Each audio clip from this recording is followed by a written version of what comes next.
So as we do every week, we have 3 questions. We answer them, and we ask you guys to comment or ask other questions as well. So we'll start with 3-on-3, our 3 questions that we have. Question number 1 has to do with Evan Turner. Kind of a surprise for some people in terms of him handling the ball and kind of being the point guy and deferring to C.J. McCollum and Damian Lillard on one side. Is this something that could work for the Blazers? Go ahead, Jared. I think so. I think that you have to take advantage of the strengths that your players have. Something that always drives me crazy is when a coach doesn't adapt to the skill set of his players. And if you're going to have Evan Turner on the roster, and he's going to be a big part of your team, then you need to not build the offense around him, but you need to make little tweaks to the offense that are going to accentuate his strengths. And his strengths are playmaking and shot creation.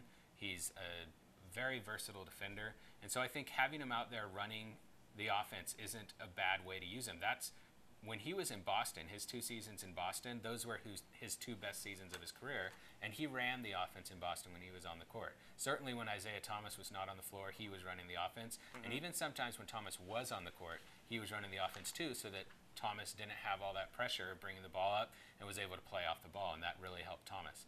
And so it was kind of odd last season to see Turner come in and they didn't take advantage of his strengths until midway through the season when they finally put him in the starting lineup. They got into a flow, too. Yeah, and they really did. They played really well. I mean, I can talk about it later, but I really want to know what Go ahead, Nate.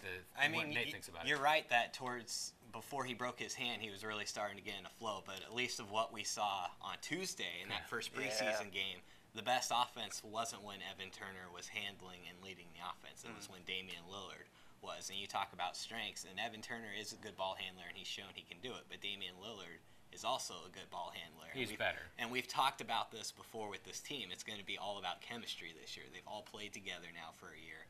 And with other teams in the West with so many moving pieces, that's where we think the Blazers might have an advantage this upcoming season, is in terms of chemistry. Now, as far as the preseason goes, I love that they're trying this, because this is the place to do it. And Evan Turner played 36 minutes in that first preseason. He actually played 29.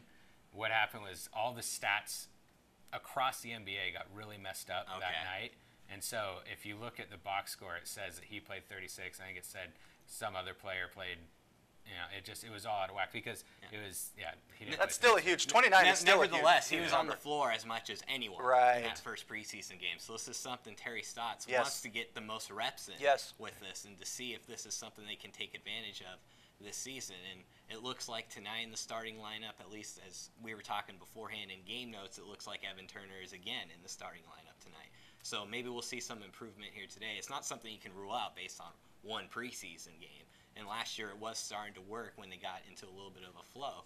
But you have to see something better than what we saw Tuesday. And these are the type of little things that we get geeked about in preseason basketball, is a guy like Evan Turner and how coach could potentially use him. I think that's pretty cool in terms of what the preseason brings to the table, because most people will hate on it and say, there's nothing, it doesn't count, whatever.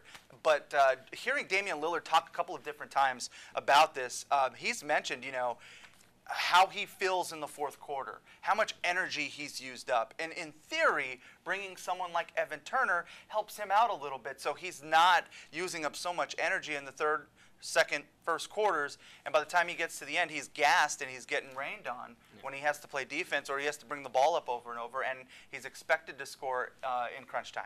And it could alleviate that pressure from him, make him more fresh at the end of the game. But also playing away from the ball, it's not like you're just standing there. No, you're running through. There's a lot of movement to get open when you're away from the ball. And while Evan Turner can't create while ball handling, there's still a lot going on around him. So it's not like Damian Lillard's just resting. Right. And what Lillard is hoping is that for the defense, it's kind of out of sight, out of mind, where you're that third option. You're rolling off the screen where guys have kind of let up a little bit. You're a little bit deeper in the shot clock. So maybe it helps, maybe it doesn't, but I love, like you said, the experiment that's going on with Evan Turner right now. So